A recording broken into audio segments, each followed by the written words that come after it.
noches, dependiendo de dónde están, ¿verdad? Aquí ya Sí, está bien tarde, oscuro, no tarde, sé si tarde. por allá está oscuro, pero No, aquí ya es temprano. temprano todavía. Buenas tardes a cada uno de ustedes. Gracias por el privilegio de poder compartirles un poquito de la palabra. Me pidieron antes explicar un poco de quién soy yo. Lo más importante para que ustedes sepan es que soy un siervo del Señor. Todo lo demás no importa mucho, pero si quieren saber como detalles, está bien. Mi nombre es William, el nombre de mi esposa es Dorcas.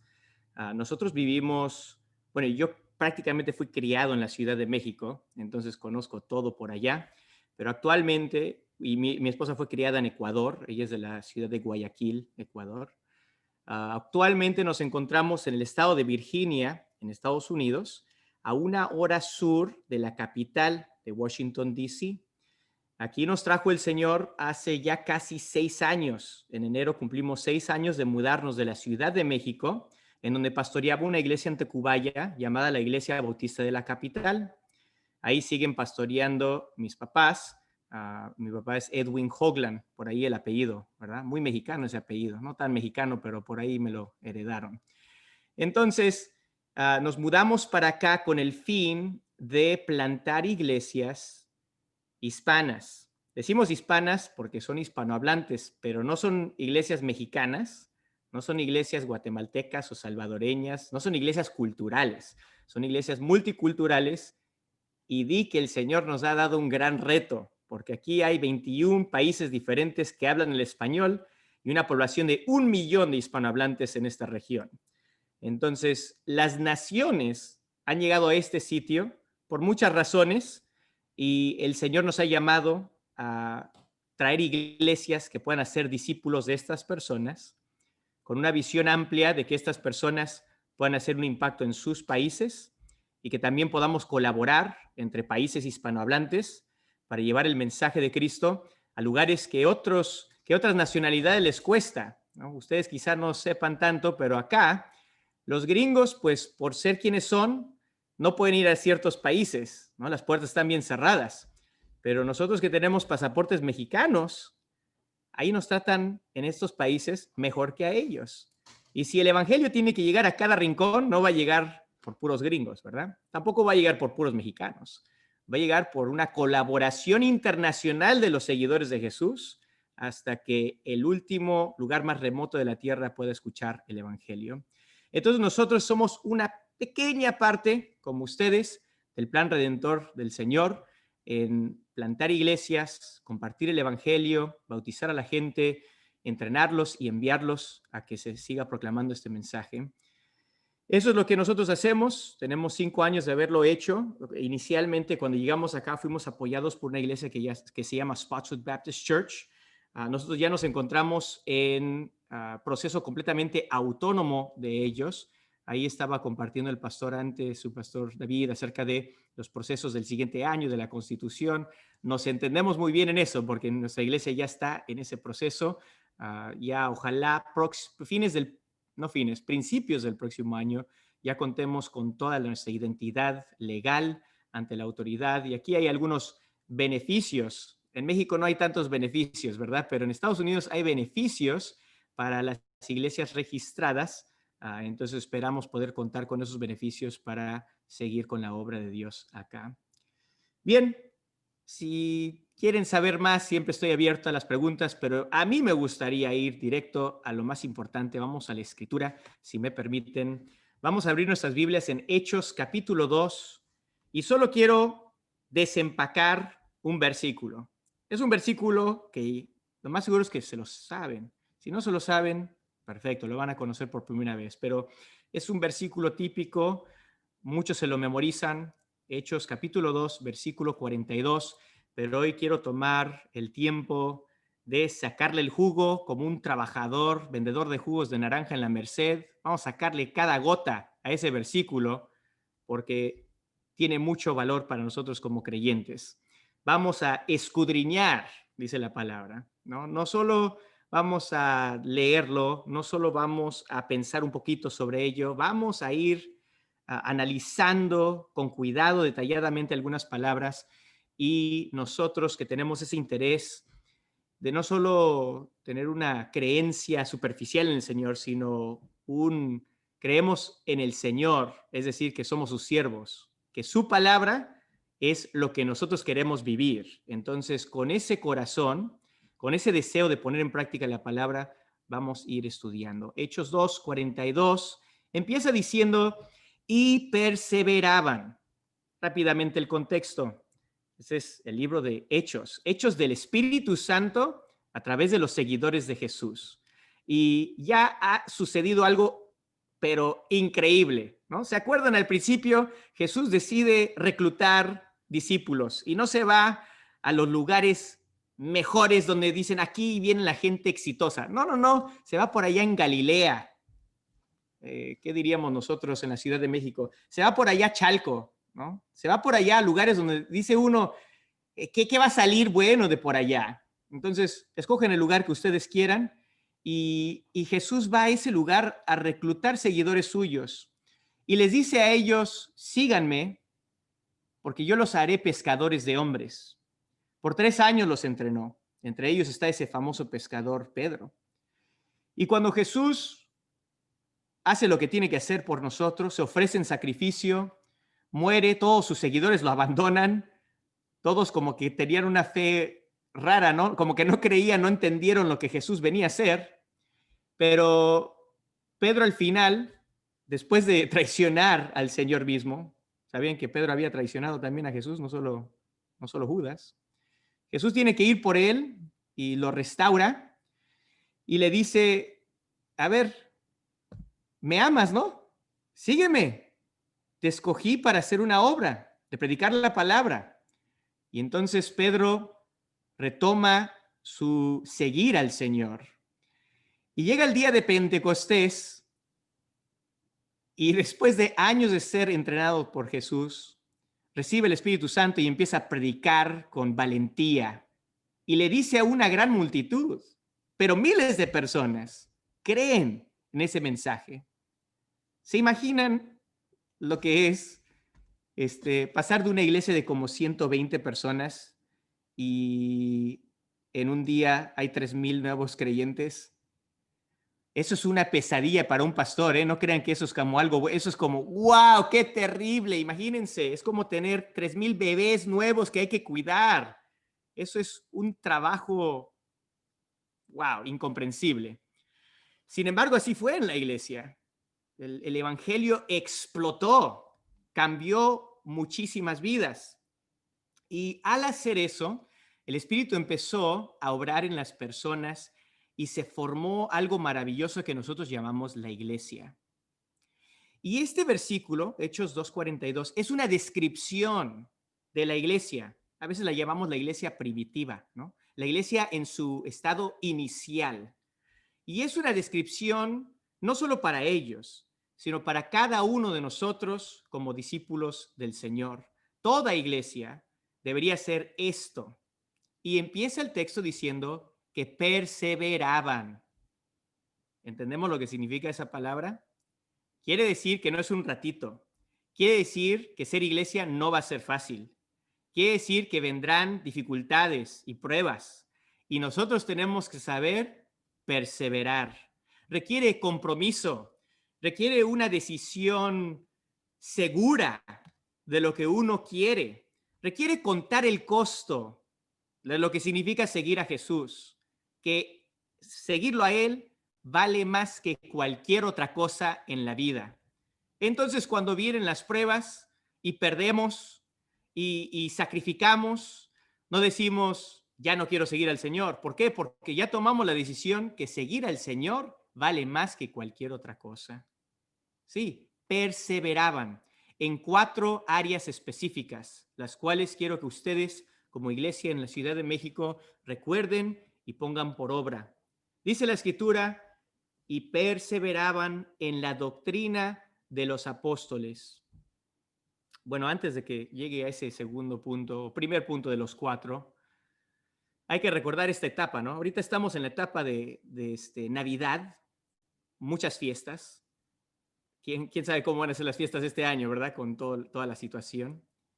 Y viene el año nuevo, y lo típico del año nuevo son estas decisiones casi fantasiosas, ¿no? En donde este año voy a, y vienen las metas, este año voy a bajar de peso, este año voy a hacer ejercicio, este año, no, cada año es lo mismo, porque ¿cuánto duran esas decisiones? Enero, si son muy dedicados, enero. En febrero todo regresa a la normalidad. No hay perseverancia en las personas de manera natural. La perseverancia es una virtud y es una virtud que debería existir en nosotros como seguidores de Jesús.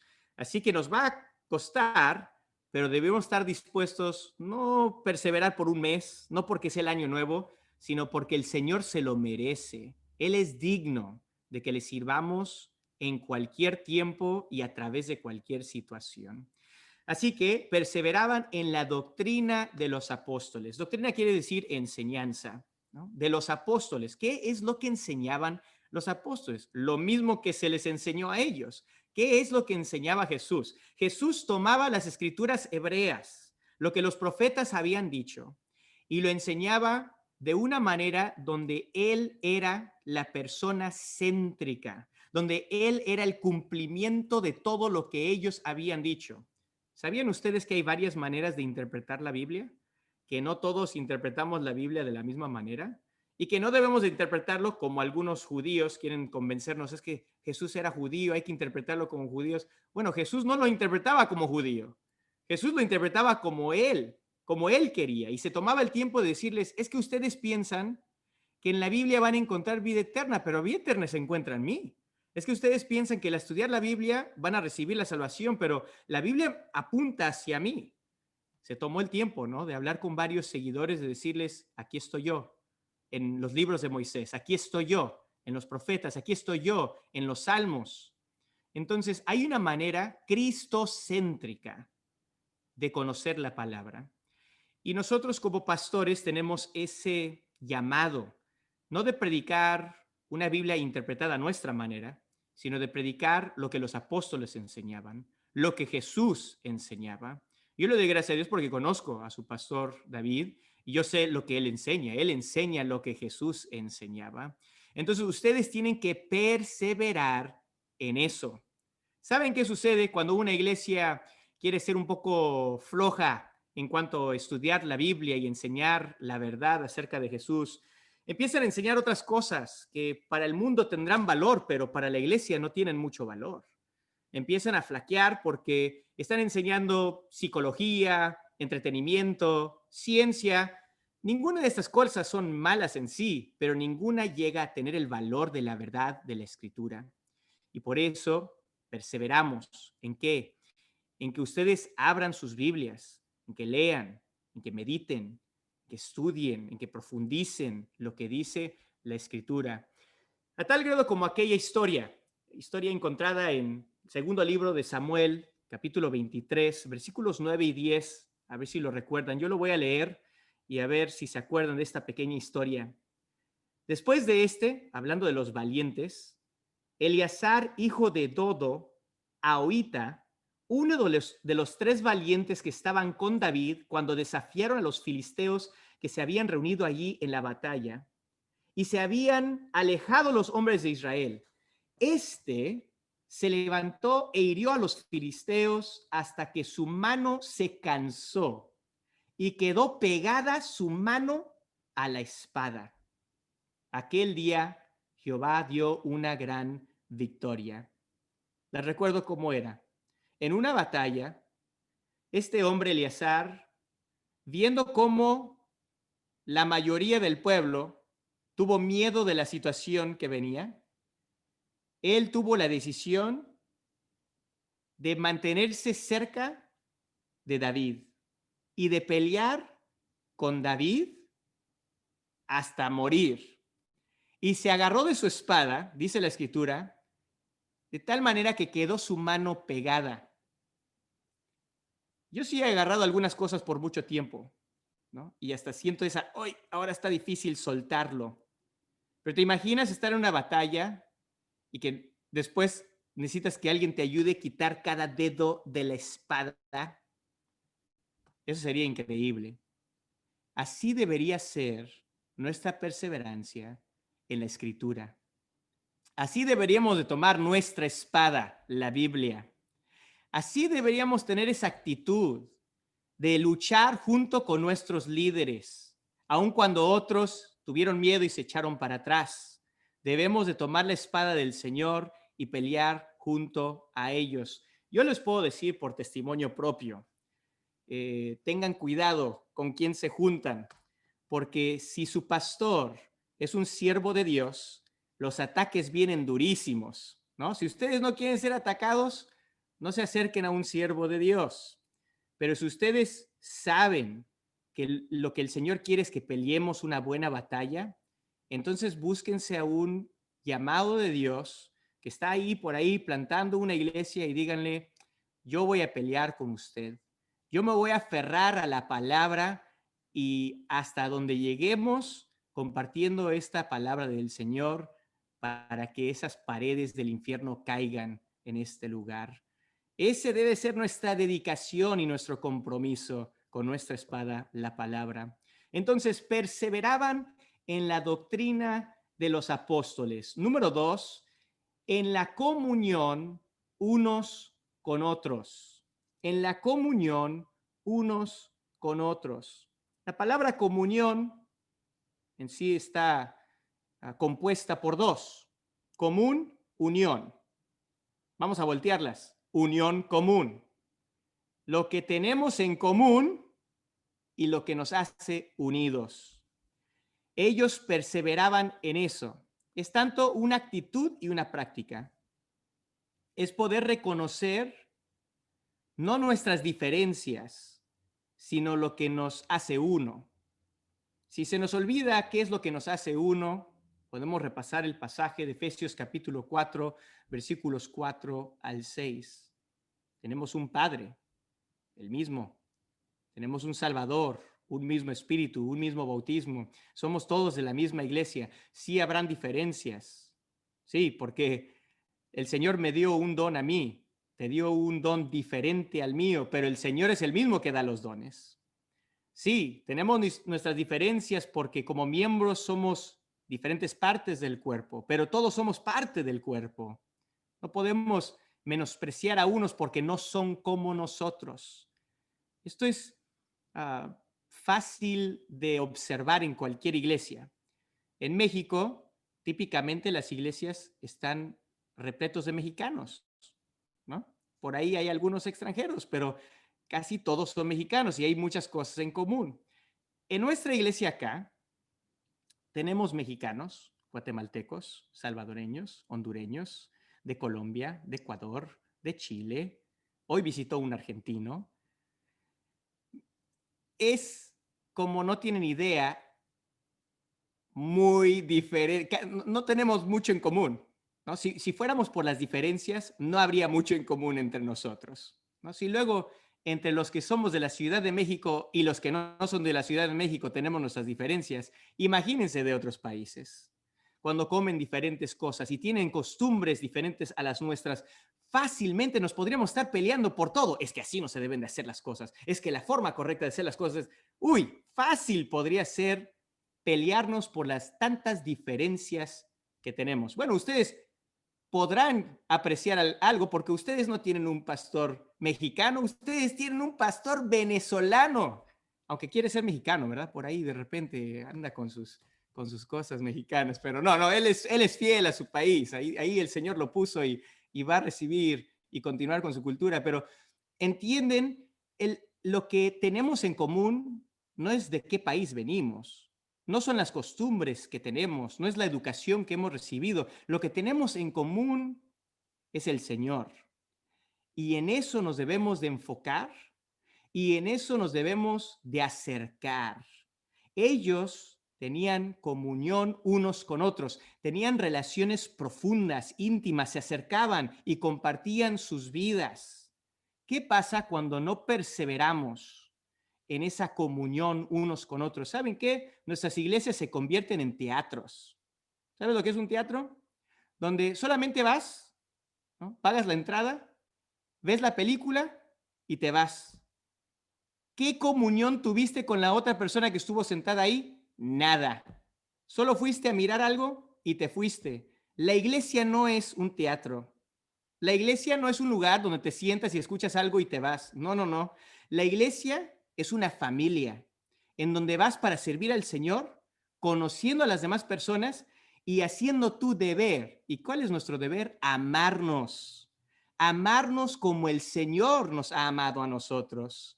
Y para ello, eso no solo nos va a llevar a tener comunión unos con otros. Ustedes lo han demostrado hoy, tomándose el tiempo, ¿no?, de pensar en quién está, quién no está, qué necesidades hay, por qué hay que orar. Eso es lo que es tener comunión. No estamos pensando, me cae mal esta persona porque es tan diferente a mí. No, no, estamos pensando, aunque es diferente a mí, es mi hermano, es mi hermana. Son familia porque tenemos el mismo Padre y vamos a luchar juntos y nos vamos a cuidar unos a otros. Perseveraban, tener comunión unos con otros. Sigue la escritura diciendo, en el partimiento del pan. Ya llegó lo bueno para nosotros los que nos gusta comer. Ojalá no tengan hambre porque se me van a distraer aquí, ¿no? Para el partimiento de pan. Por si no sabían, a Jesús le encantaba ir de fiesta en fiesta, le gustaban las cosas donde había comida. Él, si no había comida, multiplicaba la comida, ¿no? Entonces, la comida es importante para el ministerio de Jesús. Y en la Biblia también encontramos cosas hasta escandalosas, ¿no? En Éxodo, cuando se habla del festival que se va a armar de la Pascua y cómo se debe utilizar el dinero para la compra de un... lo acabo de enseñar porque voy a dar una enseñanza en otro país, estoy visitando otros países por Zoom, y hablamos de cómo el diezmo se utilizaba para hacer una gran fiesta. Imagínense, 10% de su ingreso y todas las familias lo juntan para hacer una gran fiesta. ¡Wow! Increíble, una vez al año. Entonces, ¿qué hacían? Celebraban todo lo que Dios estaba haciendo y eso era importante para el Señor. Pues esa fiesta de la Pascua es la que toma nuestro Señor Jesús. Va y se toma el tiempo de limpiar los pies a los discípulos y toma esa fiesta y le da una definición mucho más profunda. Ya no se trata de ese cordero que se sacrificó, ahora se trata acerca de Jesús, quien se sacrificó por nosotros. Entonces, esto del partimiento del pan, aunque sí se refiere al poder compartir los alimentos unos con otros, el de tener esa cercanía donde compartimos las cosas, específicamente está hablando de ese aspecto de adoración que tenía la iglesia primitiva. Partimiento del pan, donde tomaban el pan y lo partían en señal de lo que había Jesús hecho con su propio cuerpo. Él se entregó para ser quebrantado por nosotros. Y ese pan, Jesús mismo lo hace, lo comparte con los demás. Jesús quería que la adoración suya siempre fuera concentrada en Él y no que se le dé atención a otras cosas o a otras personas. La adoración de la iglesia debe siempre ser cristocéntrica. Y en la Biblia, la tradición fue diferente quizá a las nuestras modernas, ¿no? Pero en la Biblia, cuando ellos se sentaban a comer, ¿qué hacían? Partían el pan, podría ser cualquier día, no tenían que esperarse al domingo, ¿verdad? Pero compartían entre hermanos recordando lo que el Señor había hecho por ellos. La adoración es dirigida a Cristo, la adoración es para recordar a Cristo, es para celebrarlo a Él. Entonces hay que perseverar en eso. Hay que asegurarnos que cada vez que nos reunimos, la reunión se trata de una persona. No es ningún miembro, diácono, ni algún pastor. La persona por la que nosotros nos reunimos cada vez, inclusive la reunión de hoy, es para el Señor Jesús, para adorarlo a Él.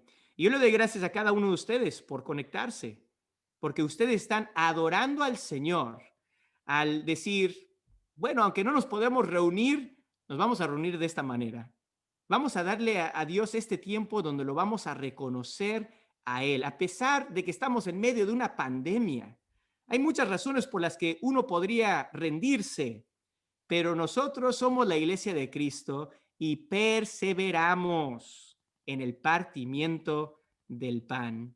Y termina la escritura diciendo, y en las oraciones. Ustedes han sido de bendición para mi vida, ¿no? Con su tiempo que tuvieron antes del tiempo de enseñanza de estar orando. Les agradezco por ese ejemplo que han puesto. No dejen de orar. Quizá lo primero que el enemigo quiere para debilitarlos es que se rindan ustedes en hablar con el Señor. No dejen de orar. Las oraciones que el Señor quiere son a largo plazo. Las historias de Jesús a veces son tan controversiales, ¿no? Habla de cómo quiere que nosotros seamos tan insistentes como una mujer que va a un juez injusto y le insiste hasta que el juez injusto dice, ya le voy a dar porque ya me cansé de esta mujer.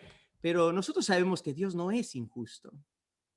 La parábola no se trata de decirnos que Dios es injusto y hay que estarle molestando. La parábola nos enseña que Dios quiere que nosotros sigamos pidiéndole por las cosas buenas, correctas que debemos estarle pidiendo y que no nos rindamos cuando se ponen las cosas difíciles. Para hablar un poco más acerca de las oraciones, me gustó también, Miguel lo aclaró, ¿no? No es petición, petición, petición. Nuestras oraciones deben estar llenas de agradecimientos. Si hay alguien en el mundo que debe ser una persona gozosa, es un seguidor de Jesús. Si hay alguien que en medio de una pandemia puede seguir alabando, debería ser un seguidor de Jesús. Antes de que digan, pues yo no sé si yo puedo seguir adorando y alabando al Señor, por favor, considera tu fe. Regresa a las escrituras y mira cómo deberíamos de actuar nosotros ante la dificultad. No nos debemos de rendir. Son momentos ideales. Recuerden esa ocasión cuando Pablo y Silas se les trató de una manera tan injusta. Estaban haciendo la obra del Señor. Sería fácil desanimarse, ¿no? Decir, no hicimos nada por la cual nos podrían culpar, pero nos meten en la cárcel, nos golpean, nos meten a un lugar oscuro, feo. ¿Quién quiere vivir eso? Yo no me apunto, ¿verdad? Pero si el Señor lo desea, ahí vamos a estar. ¿Por qué? Porque servimos al Señor, cueste lo que cueste. Ahora, ¿qué haríamos nosotros en esa condición? Parece que Pablo y Silas estaban ya mentalmente locos porque se les ocurre, en medio de esa dificultad, alabar al Señor. ¿Saben lo que eso produjo de testimonio ante todos los demás? Que ellos conocían la verdad, que ellos tenían algo que los demás no tenían.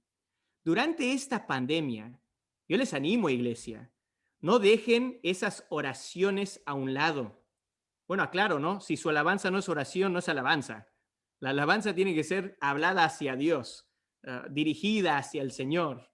Y si ustedes dejan de orar, si ustedes dejan de agradecerle al Señor, ¿qué diferencia hay entre ustedes y todos los demás?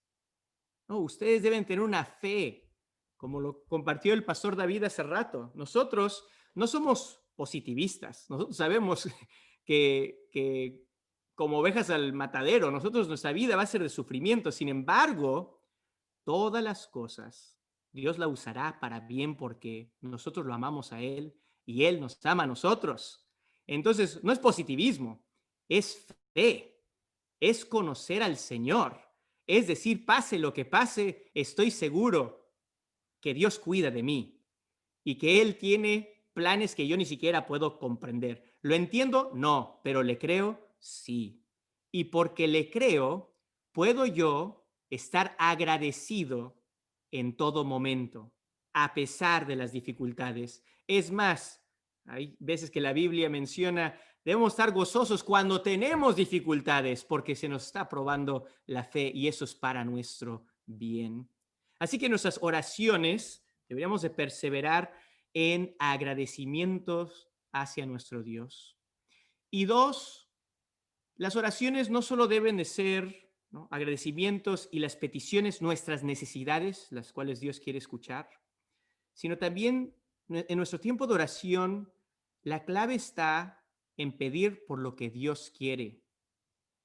Hay veces que nos confundimos, se mezclan las religiones, ¿verdad? Seguir a Jesús no es religión, pero las religiones nos enseñan que la oración es para conseguir lo que tú quieres. Pero la oración con nuestro Dios, según lo que nos enseña Jesús, no es para conseguir lo que nosotros queremos. Es para que nosotros estemos pidiendo por lo que Dios quiere. Muy diferente nuestra oración a la de los demás. Mientras que para los demás es casi como vamos a frotar una lámpara y ahí viene un genio. Ok, esto es lo que yo quiero, estos son mis 3 deseos. Nuestra oración no debe ser acerca de nosotros. Nuestra oración debería ser acerca de lo que el Señor quiere. ¿Se acuerdan lo que dijo Jesús? Él dijo, venga tu reino. No dijo, Señor, hazme un rey y prospera mi reino. No, no, no, no. Venga tu reino, hágase tu voluntad, así como se hace en el cielo, que se haga aquí en la tierra. Esa es la petición general que nosotros debemos tener. Cuando nos acercamos al Señor en oración, no es, Señor, yo quiero esto, Señor, yo quiero otro, Señor, yo quiero esto, Señor, yo quiero otro. Es, Señor, yo quiero lo que tú quieres. Si el Señor quiere el arrepentimiento de la gente, de tus vecinos, espero que tú estés pidiendo por eso. Si el Señor quiere que tú aprendas a ser más servicial en la iglesia, pídele eso, Señor, hazme más servicial, porque estas peticiones quizá tú digas, pues no sé si el Señor quiera, yo sé que el Señor quiere, su voluntad está escrita, pero ¿estás tú pidiendo su voluntad en tu vida? Nuevamente, las oraciones nuestras como iglesia deberían ser radicalmente diferentes a las oraciones de otras religiones, porque si dejamos de perseverar en las oraciones como Jesús oraba, nos vamos a volver egoístas, nos vamos a volver egocéntricos, vamos a pensar que Dios está a nuestro servicio, como aquel fariseo que subió a orar, Señor, qué bueno que no soy como este pecador, ¿no? Entonces, su oración no fue escuchada. Esa no fue la oración que Dios escucha. La oración que Dios escucha es una oración humilde, donde reconocemos nuestra necesidad y nuestras faltas, y oraciones en donde estamos pidiendo lo que Dios quiere. Me encantó porque hace rato estuvimos orando por los enfermos. A ver, ¿hay alguien que confunde a Jesús como si Jesús no tuviese compasión de los enfermos? ¿Hay alguien que piensa que no debemos de estar orando por los que están pasando por necesidad? Es que si uno sigue al Señor, empieza a tener sentimientos como el Señor.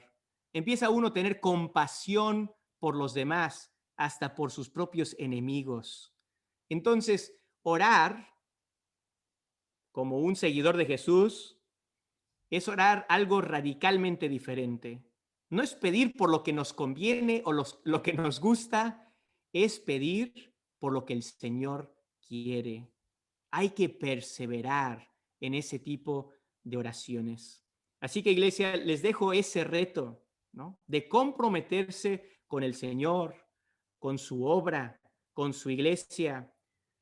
La escritura ya está, ¿eh? Ojalá hayan leído toda la Biblia. No sabemos el final de esta historia.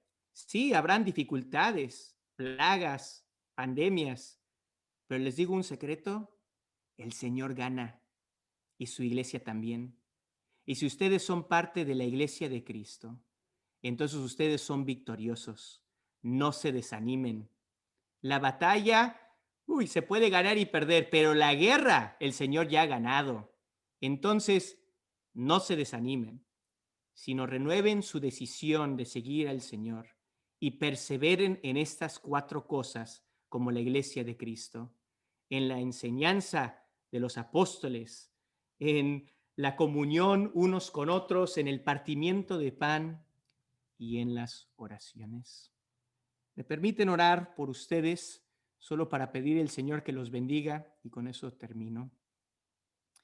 Padre, gracias por este tiempo tan hermoso que podemos tener. En otros tiempos no se podía, y en estos tiempos podemos estar conectados unos con otros, animándonos con tu palabra a grandes distancias. Señor, la experiencia ha cambiado para nosotros, pero tú que eres omnisciente y omnipresente, no ha cambiado nada. Tú siempre has estado en cada reunión, no importando la distancia entre los discípulos. Y te agradecemos que hoy pudimos hacer lo que tú nos pides, alabarte, reconocerte en nuestros corazones, de poder orar los unos por los otros y de poder escuchar tu palabra. Dios, yo te pido que bendigas a esta tu iglesia en la capital de México. Dios, tú conoces mi corazón por esa ciudad. Y Señor, yo te pido por tu voluntad, que tengas misericordia, que levantes más obreros en ese lugar. Y que, Señor, empieces por estas personas conectadas aquí, que su manera de vivir, su amor por los demás sea evidente, que su actitud ante la dificultad y su forma de tratar a sus vecinos, sus compañeros del trabajo, la manera en que ellos se animan unos con otros con tu palabra. Señor, empieza un avivamiento ahí, para que, como utilizaste a Pedro, hayan miles de personas que te conozcan, que reciban esa salvación que viene a través de confiar en Jesús. Para ello, Señor, te pedimos que le des perseverancia a cada uno de estos tus hijos, para que puedan, más que un ratito, perseverar en la dificultad y que tú recibas la honra y la gloria por el sacrificio que ellos hacen al ofrecer sus vidas en servicio hacia ti. Gracias por ese privilegio, Señor. En Cristo Jesús. Amén.